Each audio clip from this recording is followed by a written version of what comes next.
1863, the Lincoln freed the slaves, and the 13th, 14th, and 15th Amendment were ratified to give ex-slaves the right to vote and have full suffrage, but the battle against racism was just beginning. In the 1880s, states throughout the South passed laws which economically favored European Americans, giving this group a huge, controllable, and designated labor force, preventing African Americans from improving their status of achieving economic and social equality.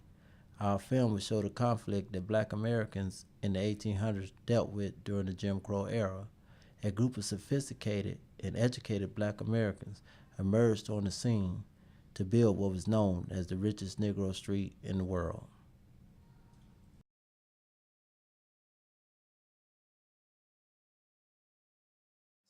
Actually, Auburn Avenue was developed a number of years ago, but because the South was segregated, it had to have a particular place where blacks could go for business, recreation, theater, etc.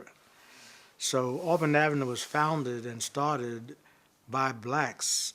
Then this became a corridor for developing black businesses.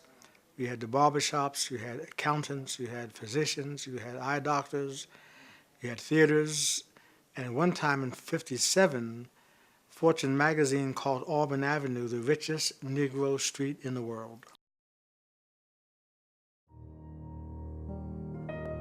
I believe that the love of the people having the struggle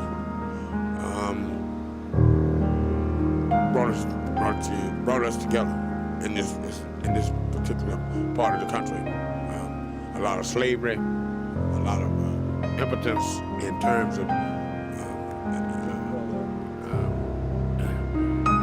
illiteracy came because of the kind of educational systems in which the South had to deal with.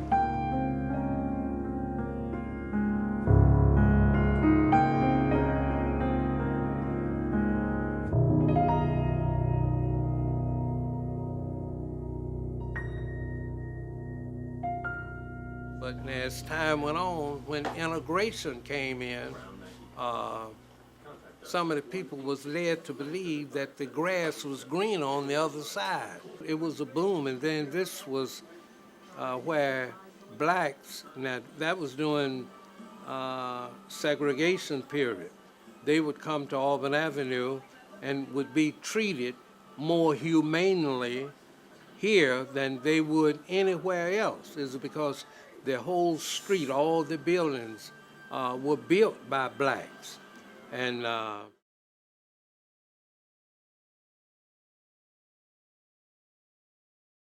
blacks had real serious vision, number one.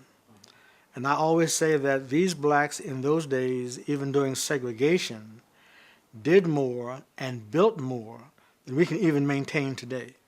With integration, with all of our degrees, with all of our colleges, they have done more to build something that in many cases we haven't been able to even maintain.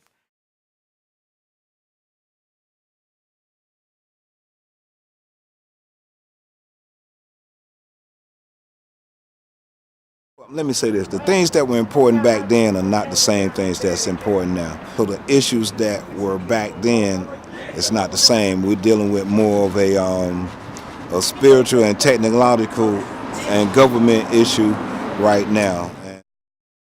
Anything that's built on a solid foundation should stand. If it's not on a solid foundation, it's going to perish. It has to, and it has nowhere to stand. I'm comfortable here. I love Auburn Avenue. I come here every morning and I'm 76 years old. I come to Auburn because it's in my bones. And I trust that the businesses that we have here will invite more people. We are being very careful in the kind of businesses we are bringing to this building because of the man who left it. And we're going to make it beautiful. We trust that it will last a long time. But to answer your question directly,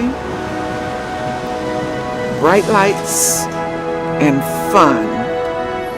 We see bicyclists now We see people playing in the streets now, and it's getting comfortable again. The streetcar is on its way, they say.